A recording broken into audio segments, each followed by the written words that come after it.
This week on Personally Speaking, our guest is Lincoln Snyder. He is the president and CEO of the NCEA, the National Catholic Educational Association. Please stay with us.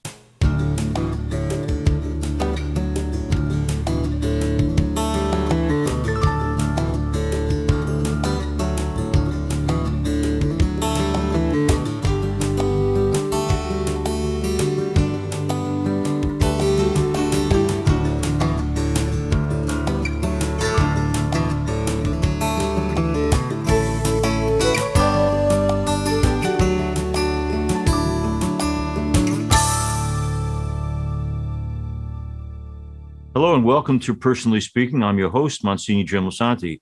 And Lincoln Snyder, the new president and CEO of the National Catholic Educational Association, also known as the NCEA, joins me now. Lincoln was recently appointed president and CEO of the NCEA, and prior to assuming his new position, Lincoln served as the superintendent and executive director of schools for the Diocese of Sacramento, and he's been doing that since 2015. Lincoln also served as chair of the California Catholic Schools Superintendents Conference since 2019. He was a teacher himself and board chair at his alma mater, Christian Brothers High School in Sacramento. Lincoln Snyder received his bachelor's degree in international politics from Georgetown University. He earned his master's degree in Lasallian leadership from St. Mary's University in Minnesota. Lincoln is married to Aga, and together they have three sons. He's here with us today to talk about his career in Catholic education, his goals as president and CEO of the NCEA, his family, his faith, and the values that sustain him. Joining me now, I'm so pleased to welcome to Personally Speaking, Lincoln Snyder.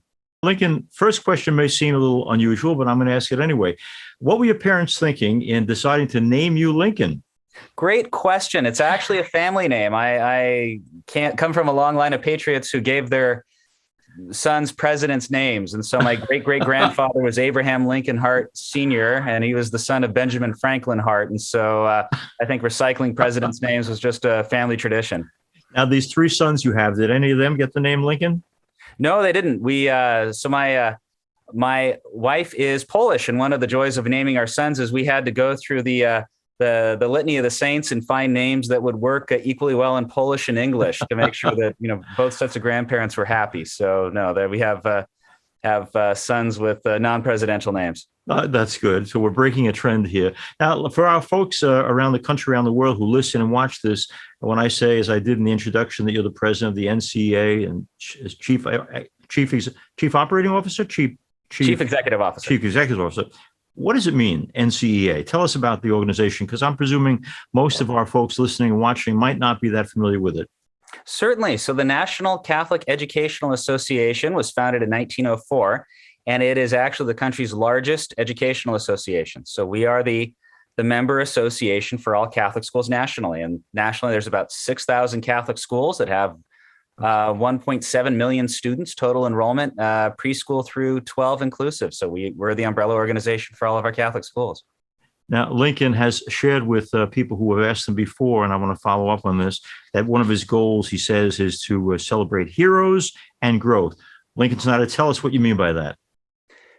I think that this is a really good year for us to reflect in all due humility about how we teach servant leadership and how our teachers modeled that. I think that what's special about Catholic schools, the reason that we do have Catholic schools in the first place, I mean, obviously we've got public schools which are free. And so to what end are we operating Catholic schools? And for my bishop here in Sacramento, Bishop Soto, he really pushed that message of servant leadership in Christ as being the reason that we have these Catholic schools. That's what we're trying to form in the hearts of our kids. And I'd go a step further and say that if you actually hear that call as a disciple of Christ, being a servant leader in Christ is where you're just going to end up. In other words, when you're hearing that heroic call that Jesus gave to each and every one of us, that's what we're asked to do. We're asked to leave everything and follow him and become catchers of men. And so as I've really reflected on this past year and the work that our teachers have done, they stood up and came back to school and served kids in person across the country. Our Catholic schools were, in most places, the first schools back during COVID. Yeah. And when you think about how a kid really learns from an adult, they learn not from what they say, but from what they do. And so our teachers really were heroes for me in the way that they modeled that servant leadership that we're trying to teach to our kids. Yeah. I can't think of a greater example that we could have given our students than that commitment that our teachers and principals and everybody at our school showed in being there for the kids during such a challenging time. Lincoln, let's take a step back to my earlier question. The good folks who named you, your parents, in your own experience of church now, obviously you work with the church, but in the domestic church back home, was it a religious home? Was it a home that celebrated the Christian values very comfortably? Or is this something you came to on your own in your adult years? Tell us about your own journey of faith. Certainly. Well, I'm a convert to Catholicism. We'll start with that. Raised in a Christian home. My dad was raised Baptist. My mom was raised in the Church of Religious Science, and she's still a practitioner of that. So this is very, for your listeners out there that maybe don't know religious science and the New Thought movement, this is late 19th century American transcendental Christianity, very intellectual. Okay. And but very much focused on, I think, the metaphysical aspects of the call and service, which I think just dovetailed beautifully with what I learned at Catholic school. But my parents chose a Catholic education for me, and my mom actually taught at Catholic school, and so they took a very ecumenical view, and they wanted both the faith formation and the character formation for me, on top of the excellent academics. And so they were very supportive of my journey through Catholic education and into the church, even though their own faith backgrounds were different. And when you look at them, presumably from the religious question, just as parents who did good things for their son, what did they do right in raising you? They modeled right behavior first and foremost. Okay. They're very, very solid people of character that are committed to that idea of service. And so I learned that from them first and foremost. They wanted to make sure that I had the education to support that. And so actually I just gave a talk with the teachers in San Diego at their religious convocation. And when I was about 12, my mother introduced me to Joseph Campbell and the whole idea of the hero's journey. And so that's where a lot of these thoughts come from. And so they had these ideas that were very important to them that really did center on service and service to others. And they always modeled that. And they also made sure I was involved in that. As they would do things, they brought me into that. We're talking with Lincoln Snyder, and we're talking with him in his role as president of the NCEA, but also as a person of faith, a personal story as well. I wanted to go back to an earlier thing you mentioned about marrying a wonderful woman from Poland. And I want to say, right, is it Aga? Yeah, it is Aga. Okay, tell me, this is something I do every weekend. I say, I don't want the homily to be some generic talk on love and marriage, but I want to know about your love and your marriage. In choosing her, why Aga? Well, I think Lady Fortune or the good Lord chose me for her. So she's my college sweetheart. I did a year abroad in Vienna, Austria, minored in German. And the first day of class, met this beautiful Polish girl, and I said, "You're the one," and she said, "No." And so after much begging and pleading, I think she figured out I was an okay guy, and we dated that year. And I went back to the States to finish my education, and she moved back to Poland. And a year later, I was this was the late 90s, and I was interested in being in Eastern Europe, and I'd gone to the School of Foreign Service, and all the transformation of Central Europe following the fall of the wall was just a big point of interest for me. So I was offered a job in Poland, and we reconnected and married a year later. So 21 years and 3 sons later, we've enjoyed a wonderful life together. Isn't that something that, have you guys, and no one masters this completely, but have you guys figured out what is the best way when you have a value system that is deeply rooted in Christ, how to pass it on to these 3 sons that you love? We work hard to make sure that they understand that the commitment is a family commitment. So it's interesting for me, not having grown up Catholic, or in particular ethnic Catholic. We go to the Polish National Chapel here in Sacramento. And, pre-COVID, of course, I'll speak to how it was until March of 20, as we're all trying to come back. But it was very fascinating for me then going to a national church where Sunday is an all-day thing, and it involves both service. For example, scouts are integrated with the church. And so the boys were involved in scouting and language lessons and other things through the church. We'd have mass, and then we'd have this meal together every Sunday after mass. And so it was a very different observance or experience with observance than what I had. But I think that between that and Catholic school, which our sons attend, it really has created this environment where they understand that church isn't just something you do for an hour on Sunday. It's something you live every day of the week. And so we've really wanted that experience to be part of the fabric of their lives. Hmm. When I was saying, we had a guest on last week, and I was saying that if I drive as a crazy man, like I do sometimes, if I'm not in the collar, I don't really worry about the fact that I may be obnoxious on the road. But if I'm wearing the collar, I'm conscious of the fact that someone may look in and say, how could that priest be so irresponsible?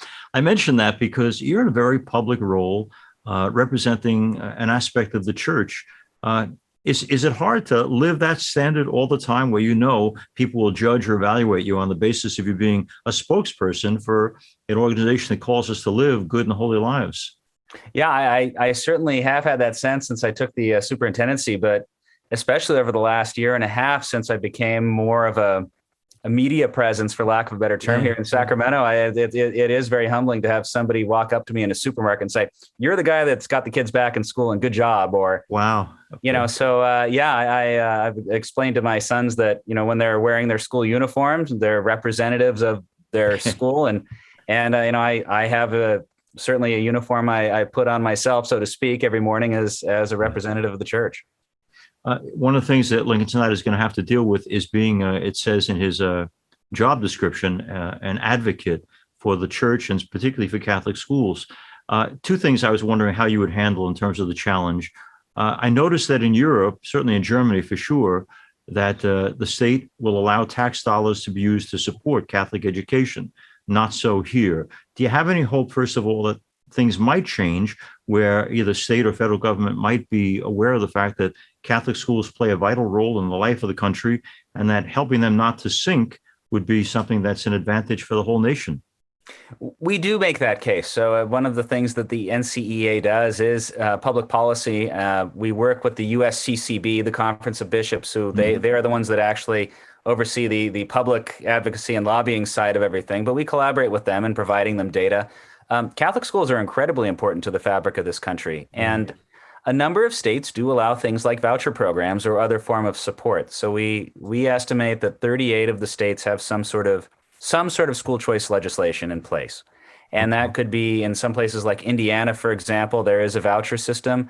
In Arizona, there are tax credits that can support students. And so often it's means tested. But if you look at Catholic schools and what's special about them, for example, we're one of the best systems out there for breaking the cycle of multi-generational poverty. So we're one of the best systems out there for making sure that every student goes to college. So well over 90% of our high school graduates go on to college.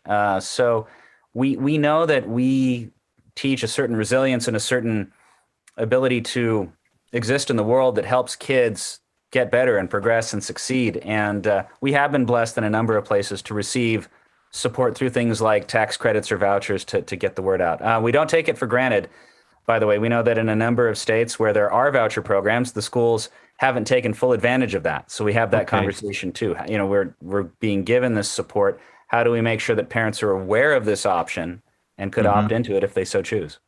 On a national level, Senator, does either the Democrat or Republican Party embrace the idea of supporting Catholic schools? Have either one of them taken a convicted stand to do that?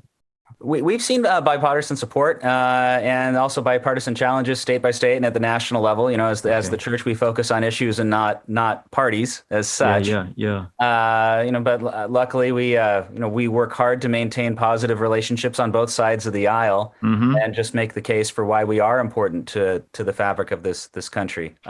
And a lot of our ministries are very popular to support, or at least they make a wonderful, they really are the church putting its best foot forward in the public eye. I think of like the Cristo Rey schools, for example, where right. students below the poverty line attend school essentially tuition free or near tuition free, and then work one day a week at a business, which then supports the school to fund the overall education. So we really do try to innovate and collaborate with partners, both government and business, to make sure we're finding ways to make Catholic school accessible to all families. One of the things, maybe it's imagined as a conflict or maybe it's real, but some of my parishioners are active in teachers' unions. And the perception, at least sometimes, is that They wouldn't mind if a lot of Catholic schools disappeared, or that charter schools are seen as a threat to what they're trying to do. How do you smooth the waters to make sure that teachers' unions are not the enemy and that we can work cooperatively?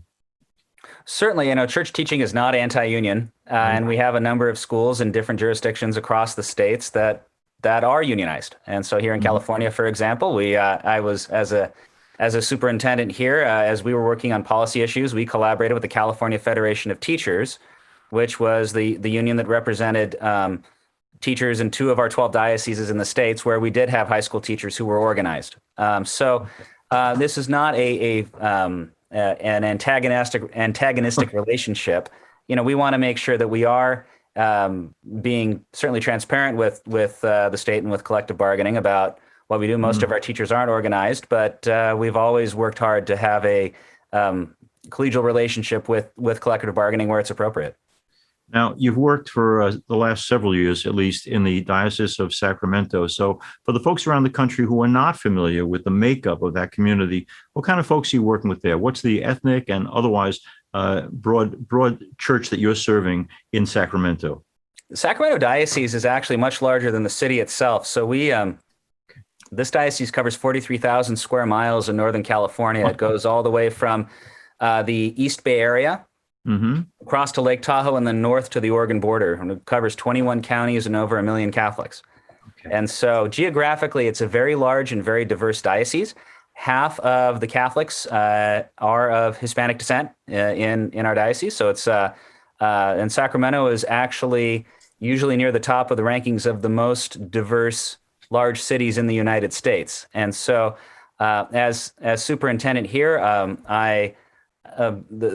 Bishop Soto created this governance model where there were 3 school districts within the diocese, and I oversaw one district that was on the edge of the Bay Area, another one for the greater Sacramento area, which was mixed urban and suburban, and then one for the far north that was a half dozen precious rural schools in the far north of California. So we've got both urban and rural. We've got a highly ethnically diverse makeup, and then schools that serve the families below the poverty line, and then schools in wealthy neighborhoods as well. So it was certainly a good overview for me to really get the full breadth of folks and communities that we do serve as Catholic schools.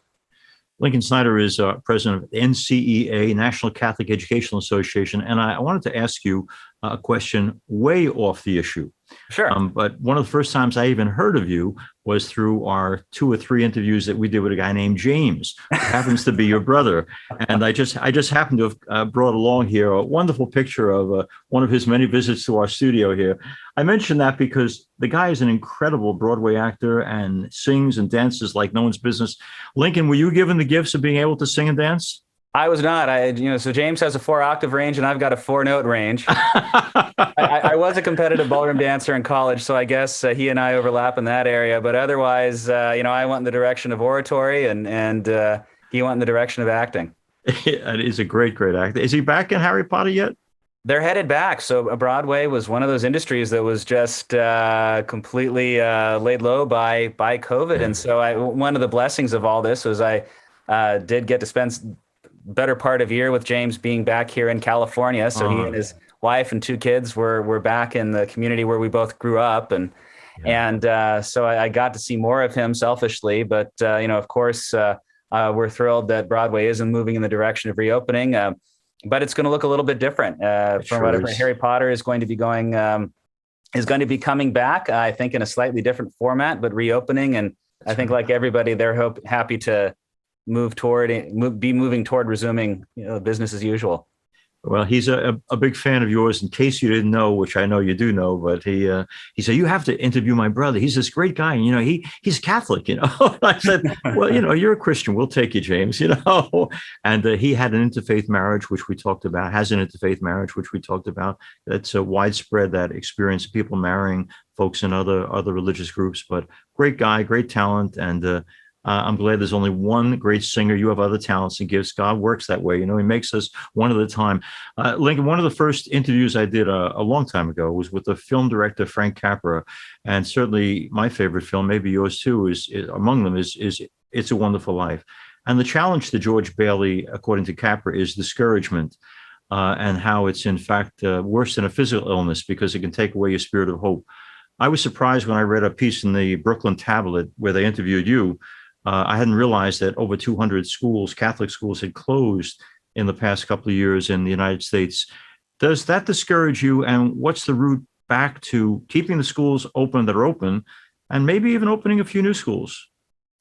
I think that looking to growth coming out of this is the way that we do stay positive. So we know that a lot of our schools did have challenges. Many schools that were just on the edge and just barely making it, this was enough to push them over. So I saw that in Sacramento, for example. We had to close 2 schools in May of 20. We just realized that we weren't going to be able to make the numbers at those schools. And with everybody getting hit by COVID, we had to make the very difficult decision to conserve our resources and look for other ways to serve those communities.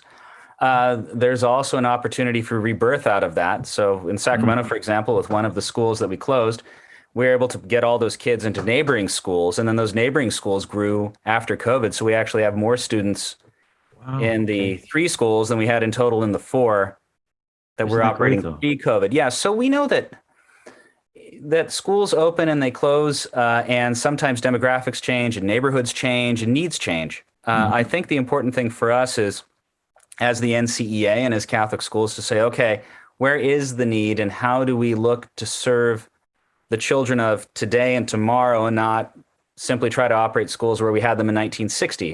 Really our footprint as Catholic schools often does reflect that post-war presence where the Catholic families were during the baby boom and maybe not necessarily where the needs are today. So sometimes having to reposition is okay. It's normal. That's the call to new growth with serving the community we have rather than the community we had. I think the important thing in staying positive in that is really making sure that we are being mindful of that attempt to serve and engage where people are at and then communicate that. So not every closure is a failure. Sometimes it's just that creative rebirth that I think we're all called to as we look to serve the people of today and not just keep doing what we were doing. Lincoln Snyder, president of the NCEA, is our guest. On Long Island, where I'm talking to you from, I have so many folks who say, look, I'd love to send my kids to Catholic school. I believe in them. But, we're paying $15,000, $20,000 a year in taxes. And to do that and then pay Catholic tuition is all too much. On Long Island, what's happening is that Catholic grammar schools are falling by the wayside, but that Catholic high schools are what people are saving their money for because they seem to feel there's a greater purpose there for them and their children. What do you say to the person who says, I love Catholic schools. I wish just as I had gone to them, my children could go to them, but the burden of taxes is so overwhelming. What do we say to that? I think that there's 2 layers to this conversation. We understand that Catholic schools have always been a sacrifice for the families to send them there. Catholic school has always been expensive. It's not exercise. It's just a question of who's paying for it. Right. We had a very expensive network of schools that happened to be paid for mostly by women vowed to celibacy and poverty that were willing to work for nearly free and live a modest lifestyle as religious sisters, and then pass that savings onto the families, right? So they were very often the ones that were bearing the cost of the school because they took that on as their mission and their vocation. Today we know that tuition aid is a big question for a lot of families. We would say that many schools have school choice. Most of our schools offer financial aid. Very often people would presume that maybe the school is not affordable, and so they don't even ask. And so we really do encourage families to reach out to their local school before they perhaps give up on the question, understand what it costs. For here in Sacramento, for example, and I think we're kind of middle of the dial for the country, Catholic schools cost on average around $450 a month for a family. So it's a significant investment for a middle-class family, but it's also an investment that's more or less like a car payment. And so we know that it may not be parochial school may not be as expensive as maybe some families perceive it is. And we know that it's our challenge as the schools to make sure we're communicating with families and figuring out, okay, how do we make this affordable for you? Yeah, I'm so glad you spent a moment there, Lincoln, talking about the sacrifices of religious men and women. I am a baby boomer, so I had those religious women. Recently, the principal that was the principal of my grammar school passed away at 94. But before that, she had come to New York and said she wanted to get together for lunch. And she said, I heard only many years later that when you were in school, that there were a couple of sisters who were very out there in terms of smacking you around and corporal punishment, that kind of thing. She said, I didn't know what was going on. Had I known it was going on, I wouldn't have allowed it. I just wanted to apologize. And I said, well, sister, my experience is that the sisters who gave me the hardest time physically ended up almost to a person leaving to get married. So I said, if you're going to pray for anyone, you should really pray for those husbands. God bless the religious men and women. And Lincoln, we're going to go ahead. I'm sorry. Well, I hear the stories of 60 kids with one sister in a classroom. And I know it's not, for me, having gone to Catholic school in the 80s and 90s, it's looking at those same classrooms, knowing that there were 60 desks in there at one point. With one's usually a sister running it. So, I think I understand that there was a reason for the silence and the discipline. The classroom management was a really, I'm sure, tricky. But their service was extraordinary, and you're right. We all benefited from that, and now we live in new times and new opportunities, but new challenges. I want to thank Lincoln Snyder for being with us. I want to thank him for deciding to marry a good Catholic Polish girl. I want to thank him for his conversion to the faith, and not only converting, but living it so fully and trying to bring so many others into a better understanding of Christ and the desire to serve mankind by living a Christian life. You're doing wonderful work, and we're so grateful for it. Is there anything that our watchers and listeners should do in terms of supporting the NCEA? We just really invite them to check us out if you're curious about the organization at ncea.org, and we're here to support our schools. But really, the most important thing they can do is continue to engage with their parish and with their local parochial school. We know that all these relationships are local, and the more that, especially coming out of COVID, when perhaps people's habits have changed as we're all trying to get back to observance together, understanding that the school is a vital part of the community and really our best instrument for keeping kids engaged with the faith going forward. We think that it's something worthy of investment and support. So really just encourage everybody to check out their local school and learn a little bit more about it. Thank you so much, very much for being with us.